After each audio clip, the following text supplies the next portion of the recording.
Como colofón a la actividad de este martes 23 de mayo en el Coloquio Internacional Cervantino 2017, Televisión UG presenta la conferencia magistral titulada De los cuentos viejos a la epopeya, un relato a cargo del doctor en Filología Hispánica por la Universidad Autónoma de Madrid, Alberto Rivas Llanes. Que lo disfruten.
Yo no sé muchas cosas, es verdad.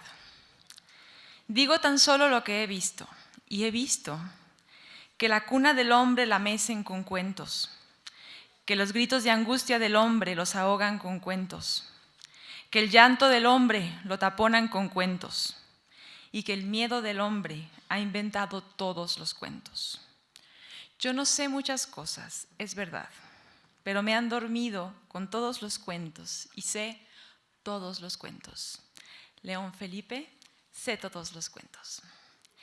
Y para hablar de los cuentos viejos, la epopeya, está con nosotros, dime un segundo que no es, Alberto Rivas Llanes, doctor en Filología Hispánica por la Universidad Autónoma de Madrid. Ha publicado varias ediciones de textos literarios y distintos artículos sobre aspectos del Renacimiento, las crónicas de Indias, la novela contemporánea y la traducción. Profesor asociado de Literatura Española del Centro Universitario de Luxemburgo y catedrático de bachillerato. Ha impartido clases en las universidades Jónica, de Salónica y de Granada. Trabaja como traductor de la Dirección General de Traducción de la Comisión Europea en la sede de Luxemburgo. Es coordinador de calidad del Departamento de Lengua Española de la DGT y se dedica esencialmente a tareas de asesoramiento lingüístico, evaluación de la calidad y organización de actividades de formación. Es miembro del comité de redacción del boletín de traducción Punto y Coma, en el que publica regularmente. Y pues, demos ya la palabra al doctor Llanes para De los cuentos viejos a la epopeya, artes del relato en Bernal Díaz.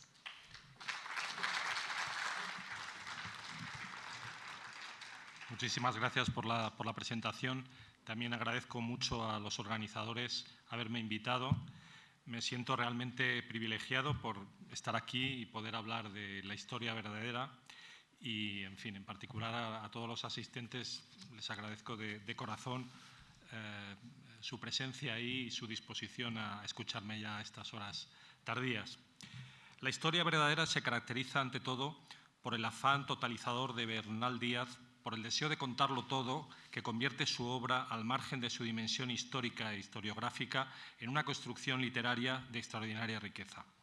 En la rememoración de cada episodio de la narración nunca falta el detalle significativo, la más extrema crudeza junto al toque de humor. Bernal hace un alarde de dominio de todos los registros con el objetivo de poner ante la vista del lector una realidad completa. El cronista, de manera intuitiva, aprovecha al máximo las virtualidades literarias que le ofrecen las distintas situaciones narrativas que el hilo conductor de la memoria va ordenando. El uso del punto de vista narrativo y de las técnicas de narración no difiere sustancialmente de la prosa de ficción de la época. Diversos críticos han abordado las relaciones entre la mentalidad de los conquistadores y la literatura caballeresca, así como entre esta y la literatura cronística. En el caso de Bernal Díaz, parece claro que en lo que respecta a la configuración narrativa de la historia verdadera, en esta no se observa una influencia consciente, pero sin duda el cronista había leído y escuchado literatura caballeresca y en el acto de escribir tiene más presente los modos de narrar de los libros de caballerías que los de las obras de historia que haya podido leer, porque aquellos se adecuan mejor a su peculiar modo de revivir desde su escritorio de cronista sus experiencias de juventud.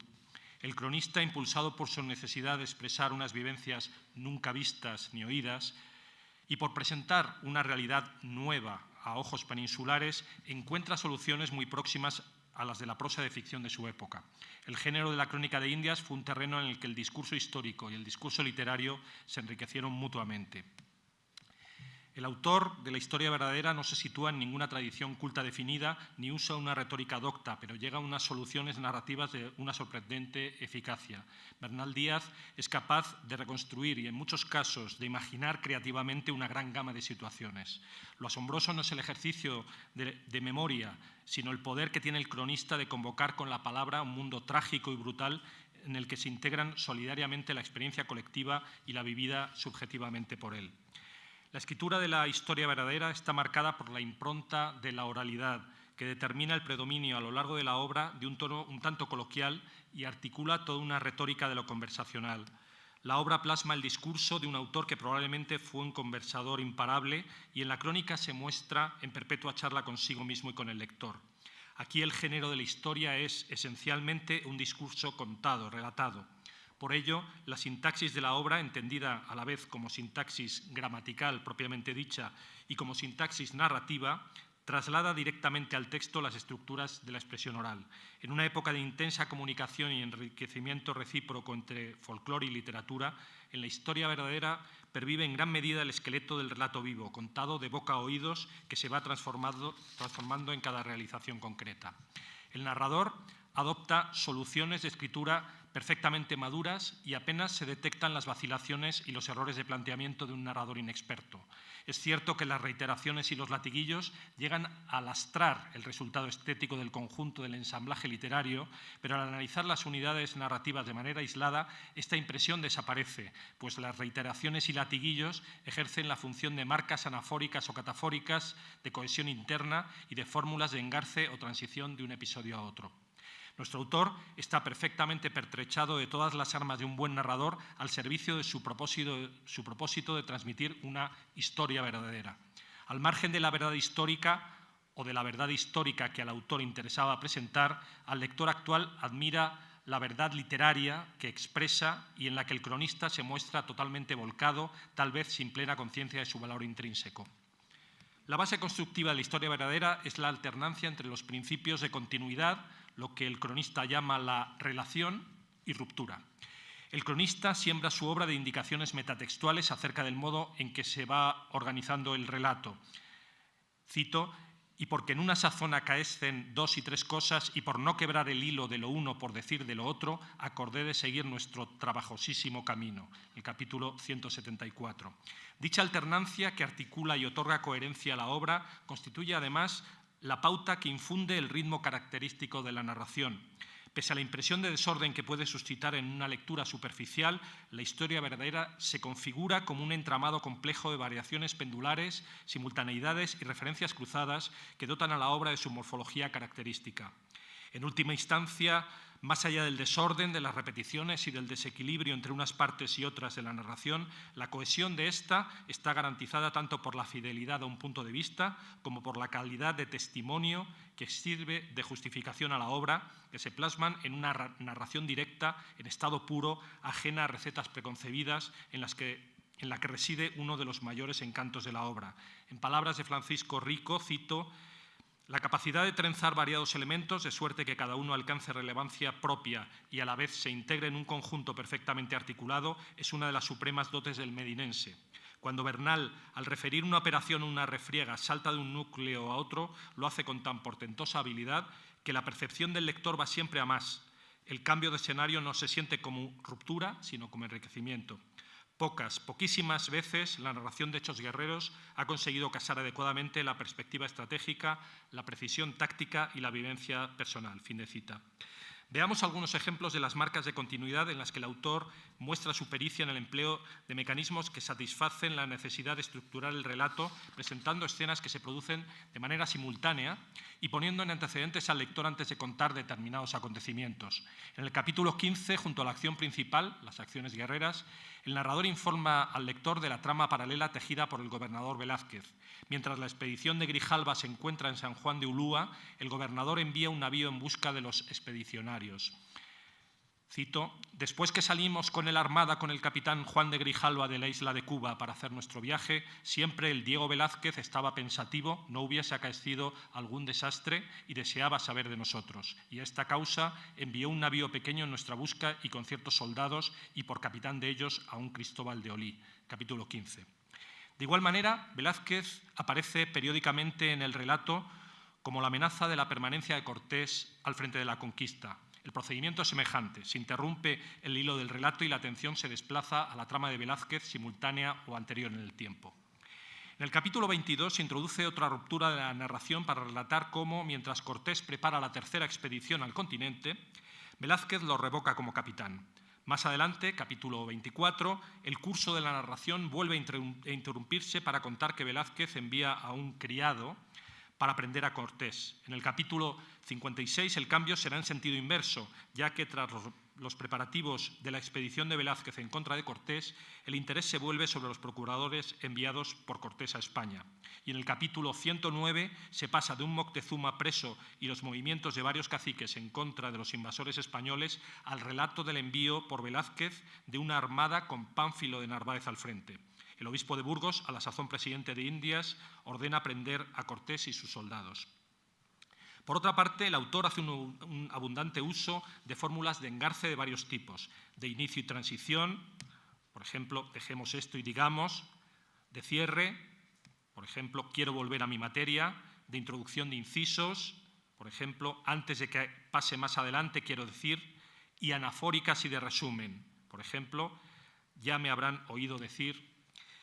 La reiteración de estas fórmulas puede antojársenos hoy una rémora, pero en todo caso sirven para establecer una distancia entre lo relatado y el lector y puede que sea esa distancia lo que dé sentido a las fórmulas, ya que su reiteración hace patente la presencia del narrador que se interpone entre la materia narrada y el público para ofrecer un testimonio personal de los hechos. Bernal cronista no solo se salva a través del rescate de unos sucesos en los que Bernal soldado tuvo una modesta participación, sino también a través de la voz del cronista que ejerce como permanente vigía del desarrollo de los acontecimientos. Tales fórmulas no solo aparecen al principio y al final de los incisos y de otras unidades menores, sino también al final y en ocasiones al principio de los capítulos, tal como era frecuente en obras de ficción como por ejemplo el Amadís. En el caso de los libros de caballerías, estas fórmulas probablemente favorecían la lectura pública de los textos, pues retenían la atención de los oyentes. Es más que posible que Bernal Díaz deba también a su familiaridad con dicho género su predilección por tales fórmulas. Al ponerse a escribir a falta de otros modelos y sobre todo sin excesiva preocupación por pulir estos detalles exteriores del relato, el autor recurrió a este elemental utensilio que servía para ensamblar los distintos tramos de la narración, en la que se combinan sucesos y planos temporales muy diversos. Esta constatación confirma la idea de que en el siglo XVI los universos ficticio e histórico en el plano textual compartían una parte importante de su arsenal compositivo. En cualquier caso, el empleo de fórmulas de engarce era corriente en el siglo XVI en los géneros que tenían en común el objetivo de contar historias. Fijémonos en una variante de las fórmulas que sirven al cronista para indicar el retorno al hilo principal, a su relación. En el capítulo 157, después de exponer cómo, tras el sojuzgamiento definitivo de la Ciudad de México, al fundir el oro del botín se le atribuyeron 3 quilates más de los que le correspondían. Ese oro se denominaba oro de quilates tepuzque, es decir, oro de quilates cobre, y circuló durante 5 o 6 años hasta que el emperador lo prohibió. Bernal da por cerrado ese pasaje del modo siguiente, cito: «Mucho me he detenido en contar cosas viejas y salir fuera de mi relación». Volvamos a ella. De igual modo, Bernal se retrata a sí mismo, casi disculpándose, contando cosas viejas o cuentos viejos en otros momentos de la obra que le hacen salirse de su relación, entendida esta como, cito, narración o informe que se hace de alguna cosa que sucedió, según la definición dieciochesca del Diccionario de Autoridades. Así se hace visible el plan al que obedece la composición de la historia verdadera, el ya mencionado eje continuidad-ruptura, en el que, sin perder de vista nunca el objetivo de reivindicación, a la vez personal y colectiva, del papel de Bernal y de los viejos soldados en la empresa guerrera, que da sentido a la relación, el informe de todo lo que sucedió en dicha empresa, se insertan determinados cuentos, inevitablemente viejos, casi atemporales, como los propios soldados evocados desde la distancia del escritorio bernaldiano, que constituyen una mina de aciertos literarios. En esos resquicios constituidos por los cuentos viejos que se abren aquí y allá en la relación, brillan con particular intensidad los destellos de un gran narrador. En uno de tales incisos rememora el origen del nombre del puerto de Matanzas, en Cuba. Cito: «Mucho me he detenido en contar cosas viejas y dirán que por decir una antigüedad dejé de seguir mi relación». Capítulo 8. En el asalto a la plaza fuerte de Quiavitztlán, el capitán Alonso de Ávila da a un soldado que, cito, «no iba en buena ordenanza, un despiadado bote de lanza que lo deja manco», lo que explica su sobrenombre de El Manquillo. A continuación se retorna a la narración principal. Cito: «Dirán que siempre salgo de orden al mejor tiempo por contar cosas viejas». El capítulo 46. El cronista utiliza la misma fórmula en otros episodios en los que se desvía brevemente de la narración principal para recrear anécdotas, como la entrega a los indígenas del puerto de Trujillo de un berraco y unas puercas a los que dejará en libertad y que acabarán multiplicándose y siendo objeto de montería, en el capítulo 183. El envío a Nicaragua de 2 acémilas con herrajes, herramientas, vestimenta, vajilla y joyas, en el capítulo 185. En otros momentos, la fórmula sirve simplemente para retomar el hilo de una acción que se ha ido ramificando. En una ocasión, es Cortés quien, para ilustrar la disputa entre Gonzalo de Sandoval y García Holguín acerca de quién tenía derecho a entregarle al prisionero Cuauhtémoc, le cuenta un cuento de la historia romana, el de la rivalidad entre Mario y Sila tras la captura del rey númida, Yugurta. Capítulo 156. Otro de los cuentos viejos de la historia verdadera, tachado curiosamente por el cronista en el manuscrito Guatemala de la obra, que recoge las modificaciones introducidas por él posteriores al estadio del texto que representa la versión impresa en 1632, rememora una anécdota personal. Cito: «También quiero decir cómo yo sembré unas pepitas de naranjas junto a otra casa de ídolos, y fue de esta manera, que como había muchos mosquitos en aquel río, fuémonos 10 soldados a dormir a una casa alta de ídolos, y junto a aquella casa las sembré que había traído de Cuba, porque era fama que veníamos a poblar. Y nacieron muy bien, porque los papas de aquellos ídolos las beneficiaban y regaban y limpiaban, desde que vieron que eran plantas diferentes de las suyas. De ahí se hinchió de naranjos toda aquella provincia. Bien sé que dirán que no hace al propósito de mi relación estos cuentos viejos». De Jayos E. Capítulo 16. La supresión en dicho manuscrito parece confirmar que Bernal, siempre modesto por lo que respecta a sus dotes literarias, estaba convencido de que este inciso, como los otros de la obra, realmente no hacía al propósito de su relación, cuando para el gusto moderno ese pasaje posee un vigoroso poder evocador con resonancias casi legendarias. En medio de la destrucción y la orgía de sangre que representó la conquista, las pepitas de naranja sembradas por Bernal tienen un valor seminal también para la literatura. En otro lugar, he analizado las afinidades que se observan entre el modo en que se insertan las historias intercaladas de la primera parte del Quijote y determinados episodios de la historia verdadera, como la narración de las peripecias de Jerónimo de Aguilar y Gonzalo Guerrero, desde el anuncio que hacen los indígenas de Campeche a los integrantes de la expedición de Hernández de Córdoba de la existencia en Yucatán de estos dos cautivos españoles mediante la plática Castilán, en el capítulo 3, en una escena que Bernal declara haber visto y oído, el capítulo 27. Cortés, al llegar con la expedición a Cozumel, pregunta por ellos a los caciques locales y estos, todos a una, le confirman que ciertos españoles en efecto viven, cita, en la tierra adentro, andadura de 2 soles, y los tenían por esclavos unos caciques. Cortés consigue con éxito que una misión de pobladores locales haga llegar una carta a Aguilar y Guerrero. El desenlace es bien conocido. Aguilar no logra convencer a Guerrero, que se nos presenta con la cara labrada y las orejas horadadas, con mujer e hijos. Cito, «Ya veis estos mis hijitos cuán bonicos son». Fin de cita. Aguilar, que acude días más tarde de lo acordado con los españoles que le esperaban en el punto convenido, cito, «quedó muy triste y se volvió a su amo al pueblo donde antes solía vivir».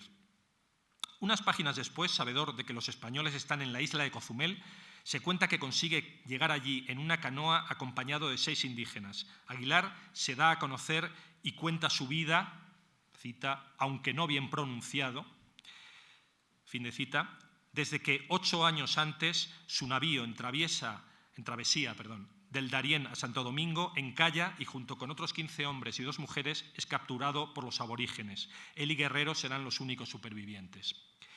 Este episodio constituye un acabado relato autónomo respecto a la relación inserto en esta con verdadera maestría. El esquema narrativo de este relato puede resumirse del modo siguiente. Al hilo del viaje que constituye el eje de la narración aparece un personaje, Aguilar, que entra en contacto con los personajes centrales, Cortés y sus hombres. Se abandona el eje principal para dar paso al relato de las peripecias del personaje y, por último, el personaje se incorpora a la expedición de Cortés y a la acción que continúa su desarrollo.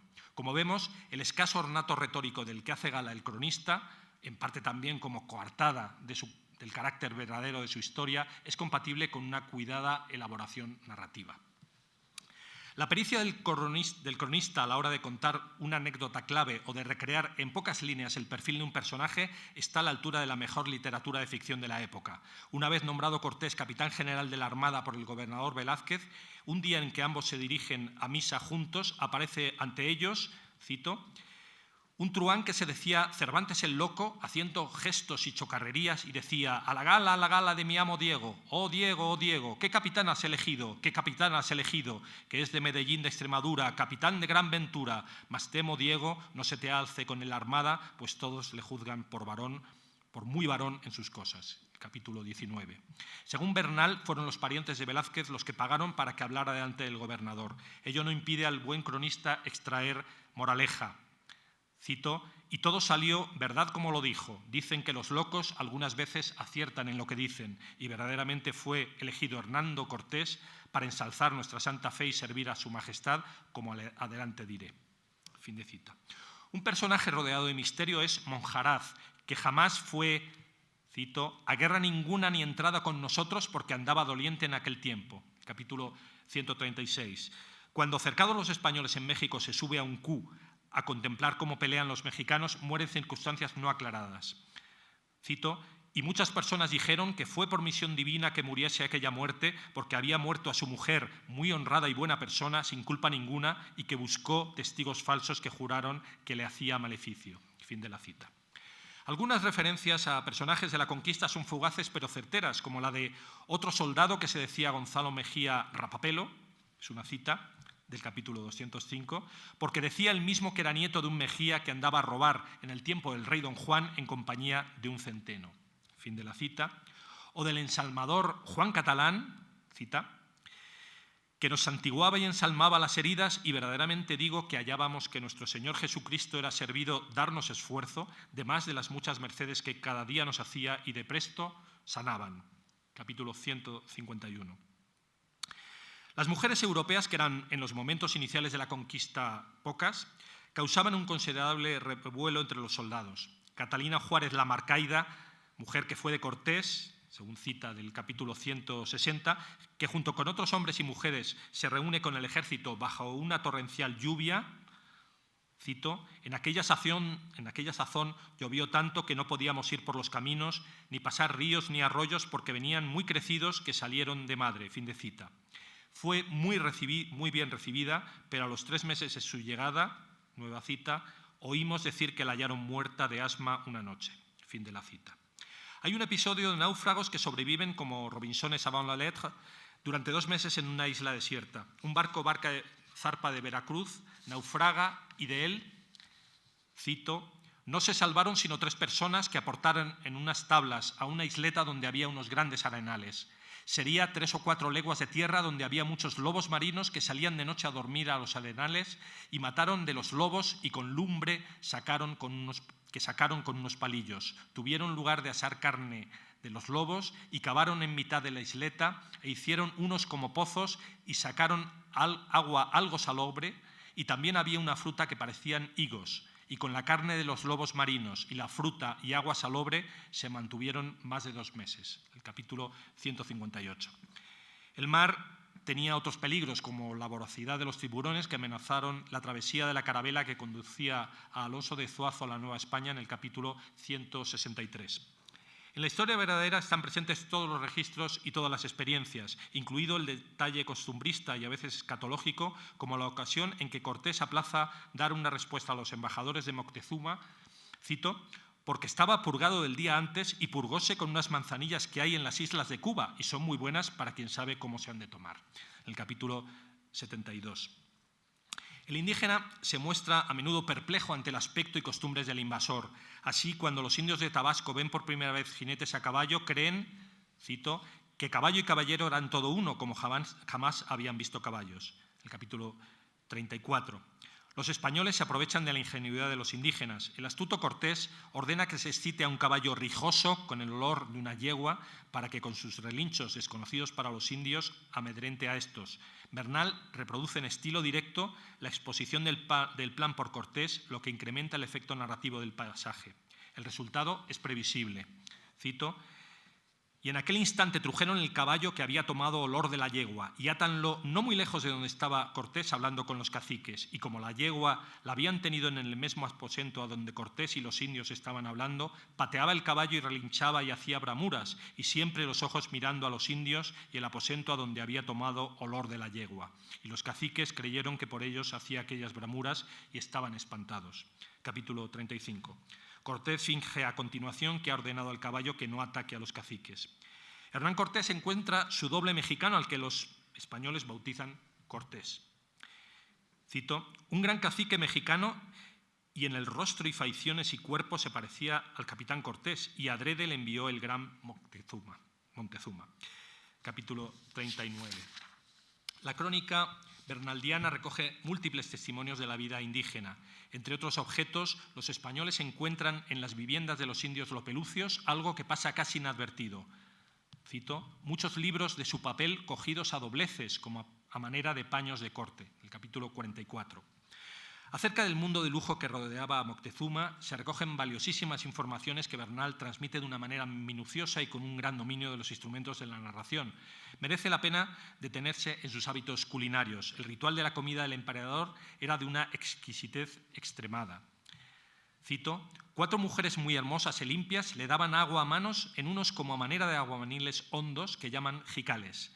Le ponían debajo para recoger el agua otros a manera de platos y le daban sus toballas y otras 2 mujeres le traían el pan de tortillas. Servíase con barro de Cholula, uno colorado y otro prieto. Mientras que comía, ni por pensamiento habían de hacer alboroto ni hablar alto los de su guarda, que estaban en las salas cerca de la de Montezuma. Traíanle fruta de todas cuantas había en la tierra, mas no comía sino muy poca. De cuando en cuando traía en unas como a manera de copas de oro fino con cierta bebida hecha del mismo cacao. Decían que era para tener acceso con mujeres. El capítulo 91. El jefe mexica tenía bufones y truhanes que le entretenían durante el almuerzo, así como numerosos servidores. Bueno, omito una cita porque no quiero aburrir ni extenderme más de la cuenta. En otros aspectos de la vida de Moctezuma que llaman la atención del cronista se encuentra su harén. También omito la cita, vayan al texto. Los cultos religiosos autóctonos despiertan la curiosidad de los españoles, por más que estos se mostrasen intolerantes ante la idolatría.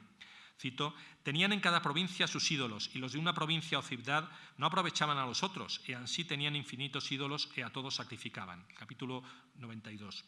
Observemos cómo alude a los venados, animales sagrados de los mazatecas. Cito, los tienen por sus dioses porque les ha parecido en su figura y que les ha mandado su ídolo que no les maten ni espanten y que ansí lo han hecho y que a esta causa no huyen. El capítulo 178.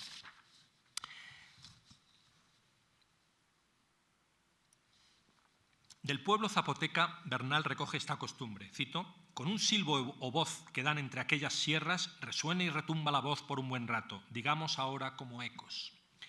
Capítulo 160. El reciclaje de excrementos humanos que practicaban los mexicanos es descrito con minuciosidad. Cito, hablando con Acato, también vendían muchas canoas llenas de yenda de hombres que tenían en los esteros cerca de la plaza, y esto era para hacer sal o para curtir cueros, que sin ella dicen que no se hacía buena.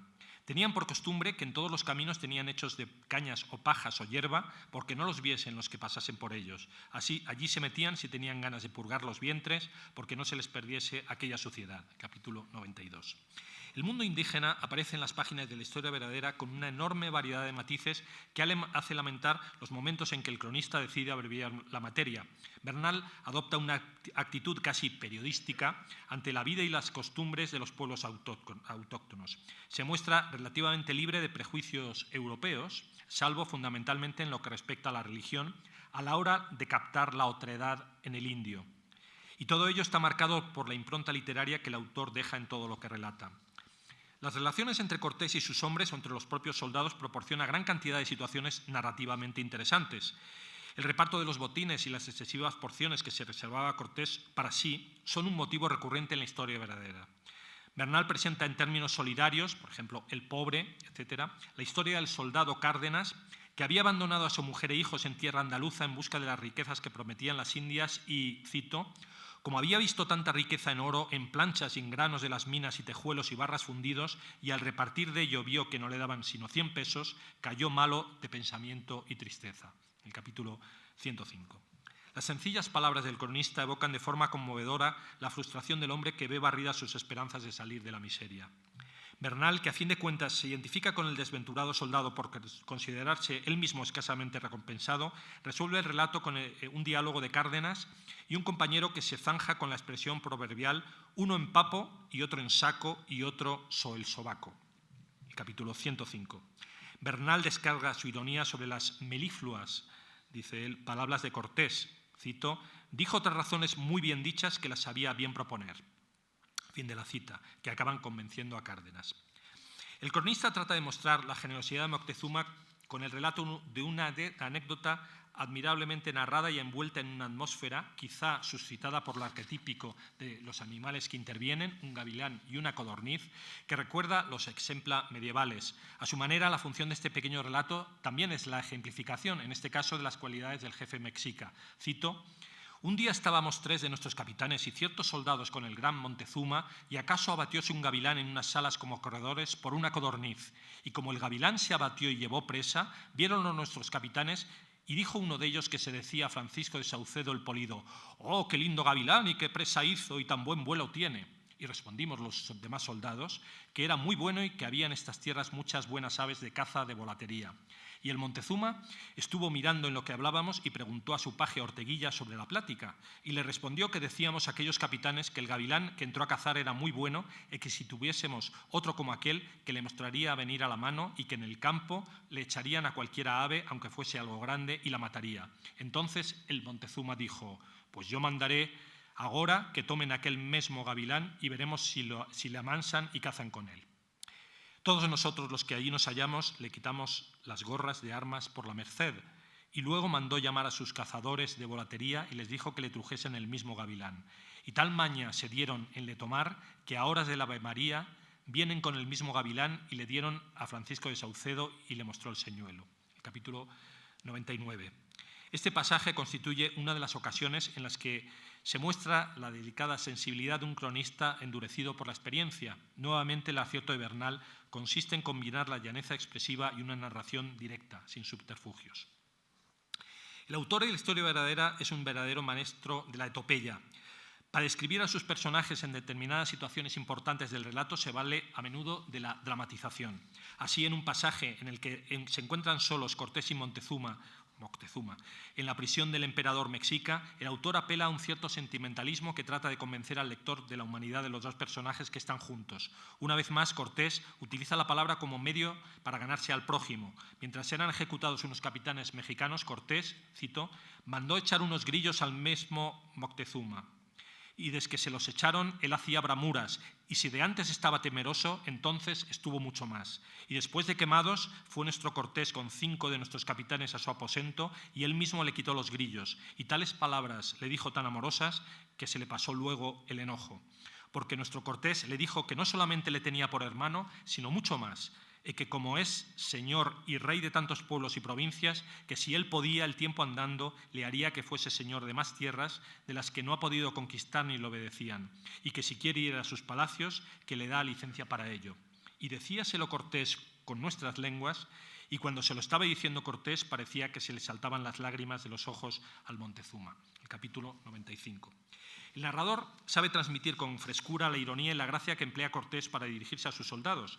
Alonso de Grado, cito, hombre muy entendido y de buena plática y presencia, y músico y gran escribano, el capítulo 96, que se había mostrado contrario al deseo de Cortés de dirigirse a México y partidario de volverse a la Villa Rica, es nombrado teniente de esta ciudad y como, comienzo la cita, Cortés era gracioso en lo que decía, le dijo, «He aquí, señor Alonso de Grado, vuestros deseos cumplidos, que iréis agora a la Villa Rica como lo deseábades y entenderéis en la fortaleza, y mirá, no vais a ninguna entrada como hizo Juan de Escalante y os maten». Y cuando se lo estaba diciendo, guiñaba el ojo porque lo viésemos los soldados que allí nos hallamos y sintiésemos a qué fin lo decía, porque conocía de él que aunque se lo mandara con pena, no fuera. Fin de la cita. La gracia personal y la risa como rasgos definitorios del perfil de Cortés están presentes en otros momentos. Otra cita, Cortés hablaba algunas veces muy meloso y con la risa en la boca, capítulo 119. Las lágrimas aparecen en varias ocasiones en relación con el afecto que se estableció entre los españoles y Moctezuma. En el momento en que el emperador mexica y muchos de sus caciques dan obediencia a Carlos V, cito, el Montezuma no supo sostener las lágrimas. Y queríamoslo tanto y de tan buenas entrañas que a nosotros, de ver llorar, se nos enternecieron los ojos y soldado Obo, que lloraba tanto como Montezuma. Tanto era el amor que le teníamos. En el capítulo 101. Bernal, tratando de ser fiel a su recuerdo, quizá movido por un deseo de idealizar los caracteres del emperador destronado y de los soldados, imprime a la escena, sin duda de manera totalmente intuitiva, un sesgo literario que recuerda a ciertos pasajes de novelas españolas del siglo de oro en las que el llanto ejerce una función purificadora y estrecha lazos entre los personajes. Así son numerosísimas las ocasiones, especialmente en los momentos de despedida o anagnórisis, en que los personajes cervantinos prorrumpen en incontenibles lágrimas. Una cita del Perciles, lloró Transila, no tuvo enjutos los ojos Mauricio, no los tuvieron los de Ladislao, gimió Ricla, enternecióse Constanza, y su padre y su hermano, también se mostraron tiernos. Fin de la cita de Cervantes. Un notable sentido de lo concreto se manifiesta en determinados detalles que refuerzan la impresión de experiencia vivida. Obsérvese la fatiga física de Cortés. Cito, se vino Cortés desconocido, acompañado de nuestros capitanes, a donde teníamos a Narváez, y con el calor que hacía grande y como estaba cargado con las armas y andaba de una parte a otra apellidando a nuestros soldados y haciendo dar pregones, venía muy sudando y cansado, y tal que no le alcanzaba un huelgo a otro. Capítulo 122. Bernal se muestra, en suma, como un narrador permanentemente preocupado por reflejar los rasgos psicológicos que individualizan a cada personaje. Omito una cita de Todorov. Siempre busca, de manera consciente o no, los recursos literarios que permiten situar en su circunstancia concreta al personaje, siempre dotado de la doble vertiente de persona histórica y sujeto de la acción narrada. El procedimiento más efectivo que emplea el cronista para acercar al lector las experiencias vividas es la visualización de rostros, escenas, paisajes, siempre con un criterio selectivo. El indígena despierta en el conquistador una amalgama de sentimientos encontrados. Junto a una irresistible curiosidad está presente una radical desconfianza que se va transformando a medida que se va profundizando en el mutuo conocimiento. El Renacimiento, incluso en sus manifestaciones culturales más humildes, experimentó una gran atracción hacia el hombre primitivo, en quien veían personificadas las cualidades naturales de una utópica Arcadia previa a la historia. Es evidente que Bernal Díaz está libre de prejuicios cultos y que su visión del mundo indígena está firmemente apegada a la realidad que va conociendo, pero no está ausente de la crónica la admiración por el mundo primitivo que siente otro y al mismo tiempo acepta con naturalidad. No obstante, aunque los ojos a través de los que el lector ve el nuevo mundo son los de Soldado Bernal, la voz que valora e interpreta es, a la vuelta de varias décadas de intenso contacto con ese mundo, la del viejo cronista de Guatemala. En la historia verdadera abundan los retratos individualizados de indígenas. Bernal no destierra a los indios de su personal galería de claros varones y damas. En algunos retratos, los rasgos físicos sirven para perfilar la psicología del personaje, como en el caso del capitán tlaxcalteca Xicotenga. Cito: «Era este Xicotenga alto de cuerpo y de grande espalda y bien hecho, y la cara tenía larga y como hoyosa y robusta, y era de hasta 35 años y en el parecer mostraba en su persona gravedad». El capítulo 73. Doña Marina es uno de los personajes de los que el autor ofrece una pequeña semblanza, a la que dedica un capítulo entero, el 37. En este caso, la narración de la peripecia vital desplaza todo retrato físico, pero los elogios transmiten la simpatía del narrador al lector. Cito: «Como doña Marina en todas las guerras de la Nueva España y Tlaxcala y México fue tan excelente mujer y de buena lengua, como adelante diré, a esta causa la traía siempre Cortés consigo». Capítulo 37. El cronista deja patente la generosidad de doña Marina cuando relata que perdonó a su madre, que la había abandonado siendo aún una niña pequeña, para favorecer al hermanastro de doña Marina en su acceso al cacicazgo de la tribu. Las virtudes cristianas manifiestas de la intérprete son compatibles con cierta libertad sexual que Bernal no oculta, como siempre que se refiere a las relaciones entre los españoles y las indias. Cito: «que Dios la había hecho mucha merced en quitarla de adorar ídolos agora y ser cristiana y tener un hijo de su amo y señor Cortés y ser casada con un caballero como era su marido Juan Jaramillo». Fin de la cita. Es evidente que, a ojos de Bernal, tener un hijo de Cortés era tan honroso como haberse convertido al cristianismo o haberse casado con un caballero. En otro pasaje, Bernal Díaz exalta el valor de la intérprete. Cito: «Digamos como doña Marina, con ser mujer de la tierra, qué esfuerzo tan varonil tenía y que con oír cada día que nos habían de matar y comer nuestras carnes con ají y habernos visto cercados en las batallas pasadas y que ahora todos estábamos heridos y dolientes, jamás vimos flaqueza en ella, sino muy mayor esfuerzo que de mujer». Capítulo 66. Doña Marina muestra su discreción cuando consigue que una india le revele el plan que habían tramado los mexicanos para matar a los españoles. Es un pasaje en el que la autenticidad y el dramatismo están conseguidos gracias al uso del estilo directo. En este caso, la narración de los acontecimientos no deja espacio al análisis de los personajes o su valoración moral. Bernal demuestra que sabe manejar perfectamente todos los ingredientes de su relato, de manera que éste alcance su máxima efectividad. Una vez proporcionado al lector el retrato de doña Marina, nos la muestra en acción.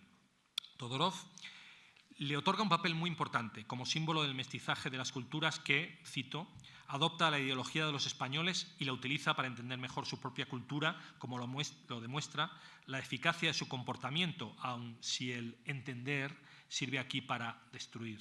Fin de la cita.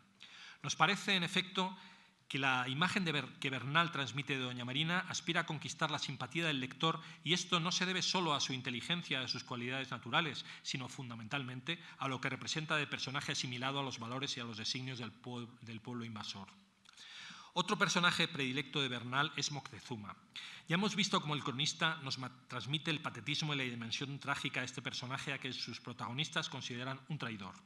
Justamente sus vacilaciones y su debilidad refuerzan un retrato cargado de autenticidad. Sin duda, el personaje sobre el que Bernal Díaz proyecta mayor simpatía. La primera información que se da en la obra acerca de Moctezuma se refiere a su inmenso poder. Mascasi y Xicotenga, amigos de los españoles, refieren las maravillas de México y su emperador. Cito: «Es tan gran señor que todo lo que quiere tiene, y en las casas que vive tiene llenas de riqueza y piedras y chalchihuis que ha robado y tomado por fuerza a quien no se lo da de grado». capítulo 78.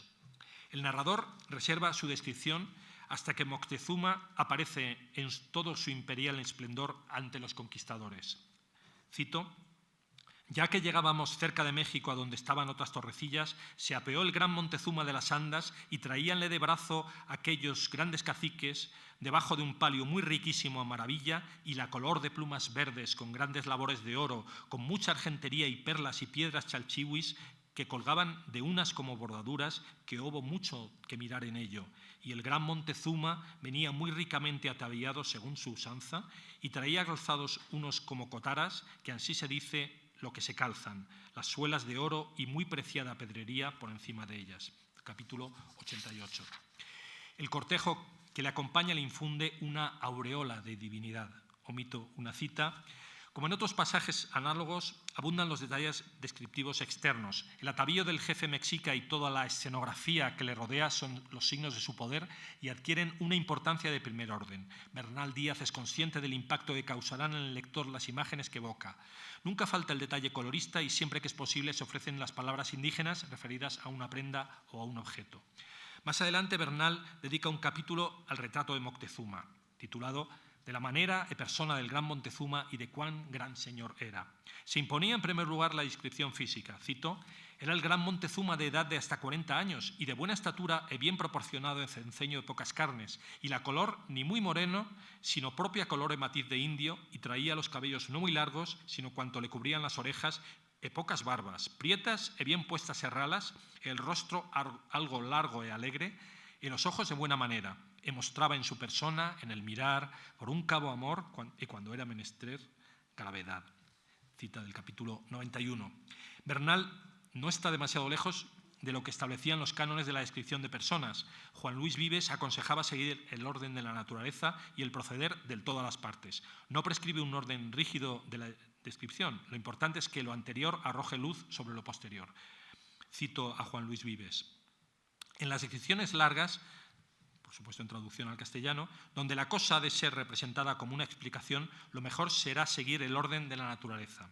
En primer lugar, la naturaleza da forma a la cosa y delinea toda su rudeza. Después, poco a poco, da a cada una de las partes su propia forma, hasta que, ya acabada y después de una última mano, la saca a la luz. Esto lo imitan las artes de los pintores, de los cinceladores y de los escultores. Pero sin duda, la mejor descripción es cuando lo anterior da luz a lo que sigue. Si hay algo que naturalmente se presente primero a la inteligencia, ha de ocupar el primer lugar. Fin de cita de Vives. El sentido común de Bernal Díaz acerca su escritura incluso a los preceptos que él desconoció de los más doctos de su tiempo. En el retrato de Moctezuma, el registro de rasgos externos da paso al análisis moral. Afable y serio, el Moctezuma que nos lega Bernal Díaz posee una nobleza innata que lo separa de la masa indiferenciada de sus súbditos. Es posible que al escribir estas líneas el cronista tuviera presente algún retrato del emperador mexica.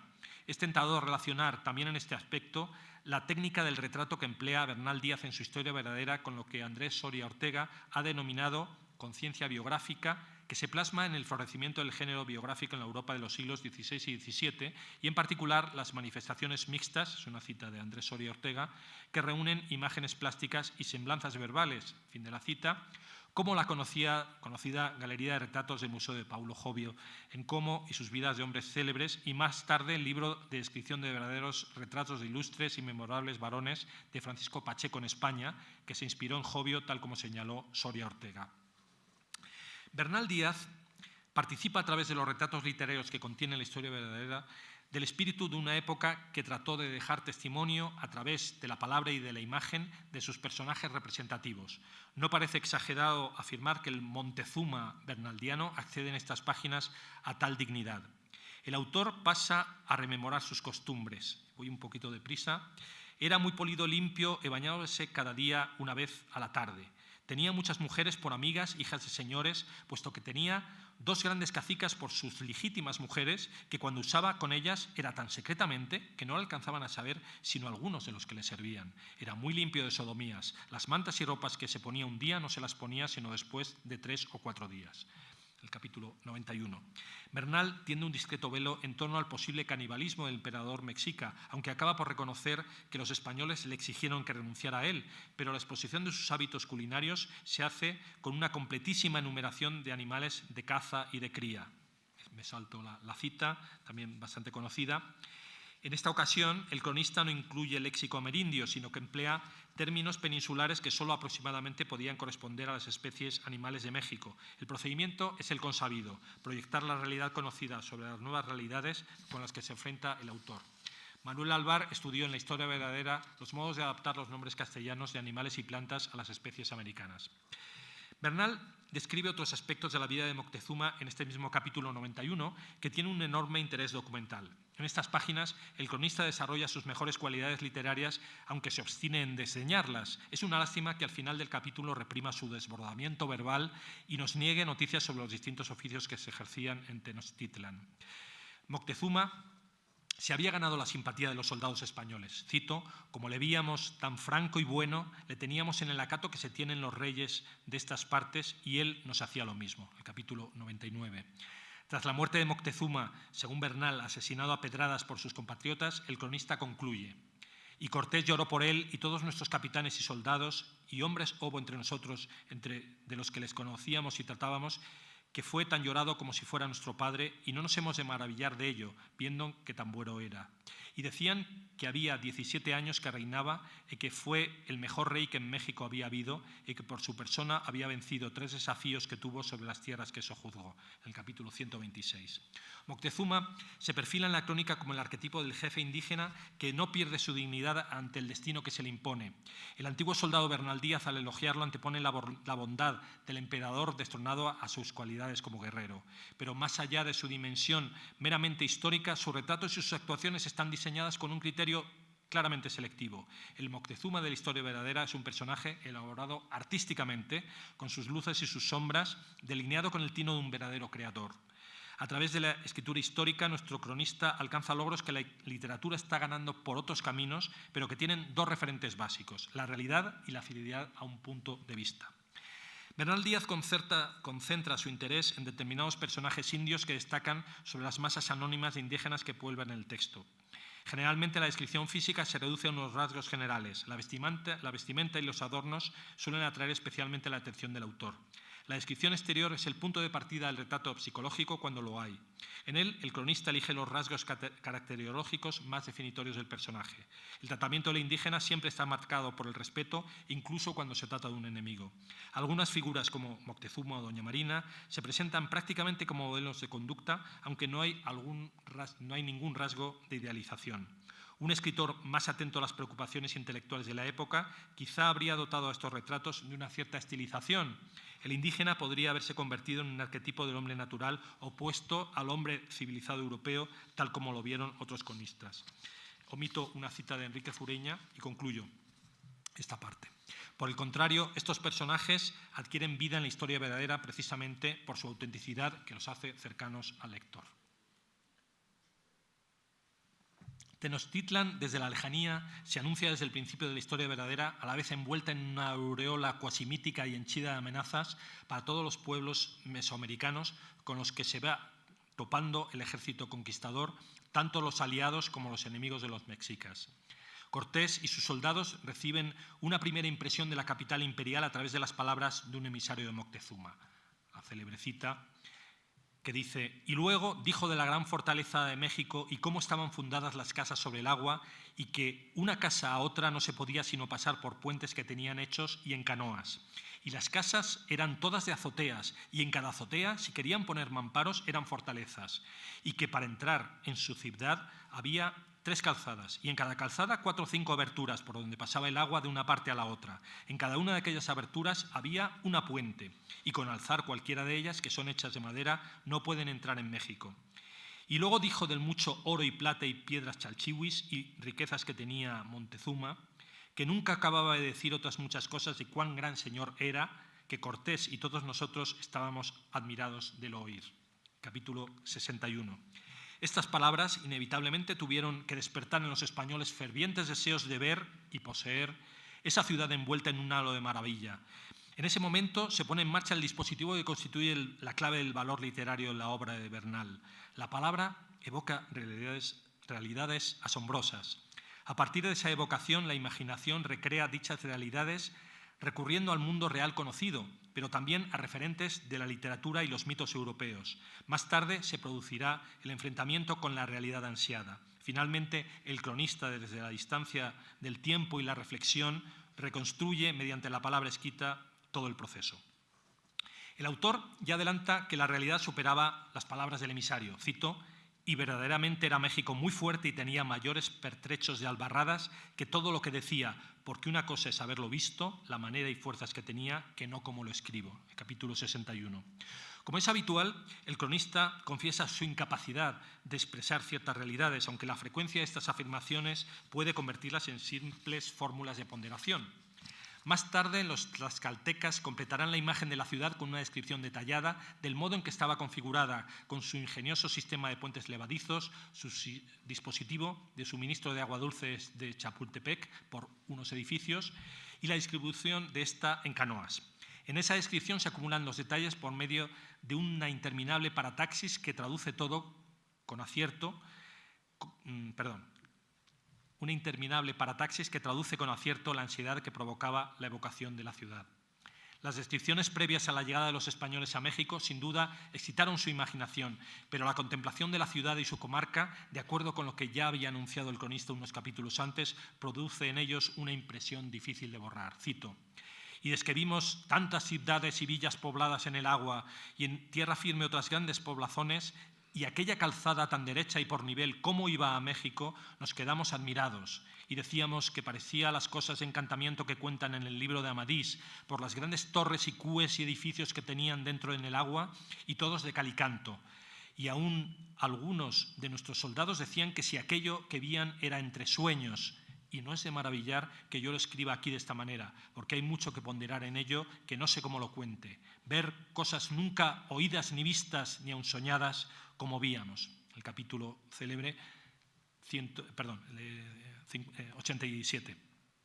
El sentimiento que embarga a los conquistadores, la admiración, entendida como el acto de ver o atender una cosa no conocida y de causa ignorada con espanto o particular observación, según el diccionario de autoridades, los empuja a buscar asidero en la literatura de imaginación y en el sueño para interpretar lo que están viendo, puesto que la realidad peninsular no sirve como referente, como sucede en otros pasajes de la historia verdadera. Este pasaje ofrece una clave esencial para entender la totalidad de la obra como un todo artístico. Para contar lo que ve y para construir el relato de sí mismo, el cronista necesita recurrir al universo literario y al sueño. Por esta razón, de un modo en parte intuitivo, ingenuo a veces, recurre a las herramientas de la literatura y construye un artefacto de una pasmosa eficiencia que al mismo tiempo está al servicio de la justificación extraliteraria de la obra. El instrumental artístico de la historia verdadera no tiene un carácter accesorio, no obedece simplemente a unos fines retóricos o de embellecimiento, sino que constituye un núcleo que da sentido a todo el texto. Por esa razón, su verdad literaria se mantiene intacta. Pese a que los libros de caballerías fueran tachados por los moralistas de mentirosos e inmorales, el género gozó de una gran popularidad entre el escaso público lector de la España del siglo XVI y también entre la mayoría analfabeta. Irving Leonard mostró que, cito, muchos de los hombres rudos que constituyeron el grueso de las huestes conquistadoras se lanzaron a la aventura en tierras lejanas por lo que les había enseñado a soñar la literatura caballeresca, fin de cita, y que el recuerdo de pasajes memorables se refrescaba con lecturas públicas durante los momentos de reposo de la campaña de conquista. Por ello, no sorprende que, al margen de la confluencia comentada al principio de soluciones entre la historiografía y la literatura de ficción, la visión del Valle de México evoque inmediatamente los pasajes literarios descritos en los libros de caballerías o representados en los grabados que figuraban en ellos. El cronista justifica traer a colación un libro como Amadís, mentiroso, como sabemos, por la necesidad de buscar un medio expresivo que permita ponderar o encarecer la experiencia única que estaba viviendo. Bernal se nos descubre en la actitud reflexiva propia del autor consciente de su oficio y de los medios a los que debe recurrir. La fórmula cosas nunca vistas ni oídas, recurrente como sabemos en Bernal, que aquí le añade una sugerente dimensión onírica y aun soñadas, de uso frecuente en el siglo XVI, recordemos el prólogo del Lazarillo, Muestra un autor que, pese a la proclamada ausencia en la obra de preocupaciones eruditas, es un buen lector que refleja en sus escritos la huella de lecturas anteriores y emplea artificios que lo emparentan al menos tanto con la literatura de su época más atenta a la realidad como con obras historiográficas. La voz de este observador privilegiado expresa unas líneas más adelante su fascinación por la belleza de Tenochtitlan y expresa su añoranza por la cercana... Perdón, tengo una cierta ansiedad también por llegar al final. Y expresa su añoranza por la cercana población de Iztapalapa, de la que en su vejez ya no quedan más que ruinas. Cito: «Digo otra vez que lo estuve mirando, que no creí que en el mundo hubiese otras tierras descubiertas como estas, porque en aquel tiempo no había Perú ni memoria de él. Ahora todo está por el suelo, perdido, que no hay cosa». El capítulo 87. La última frase encierra la melancólica conciencia de una época violentamente clausurada y un cierto apego al mundo anterior a la colonización que décadas después está profundamente transformado. La historia verdadera plasma la confrontación de esos dos mundos, del antes y del después. En las imágenes apocalípticas del Tenochtitlan, finalmente destruido, que ofrecerá el cronista a modo de negativo de la visión primera de la ciudad, no se le oculta ningún detalle. Cito: «Digamos de los cuerpos muertos y cabezas que estaban en aquellas casas a donde se había retraído Guatemuz. Digo que, juro amén, que todas las casas y barbacoas de la laguna estaban llenas de cabezas y cuerpos muertos, que yo no sé de qué manera lo escriba, pues en las calles y en los mismos patios del Tlatelulco no había otra cosa y no podíamos andar sino entre cuerpos y cabezas de indios muertos.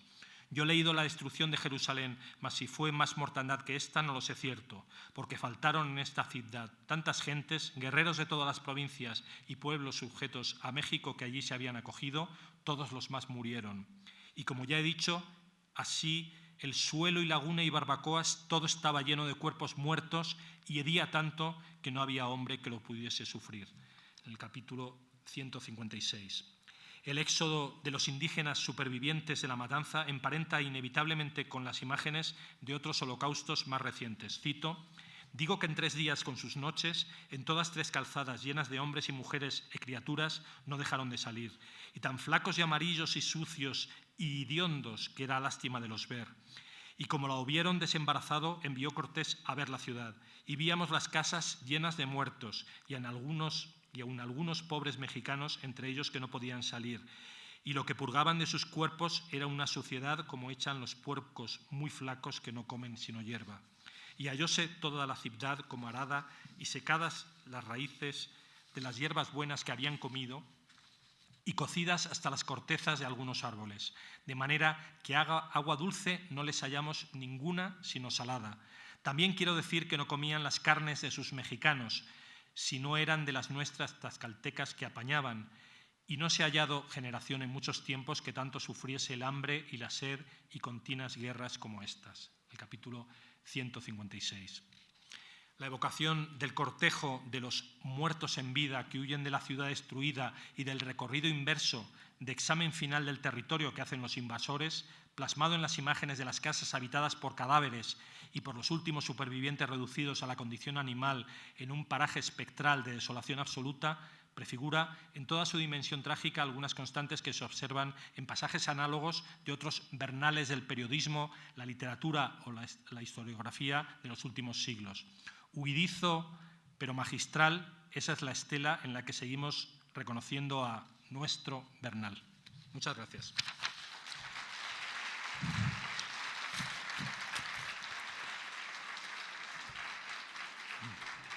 Muchas gracias.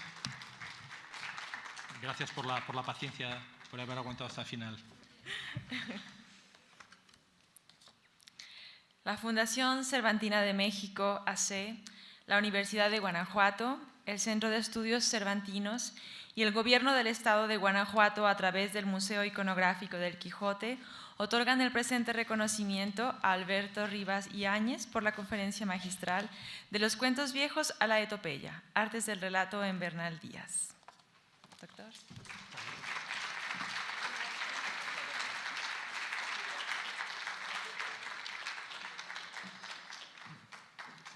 Y pues nos vemos el día de mañana, terminamos estas primeras jornadas, mañana a las 10:30, la conferencia magistral Francisco López de Gómara, Historia de la Conquista de México, con el doctor Karl Kohut.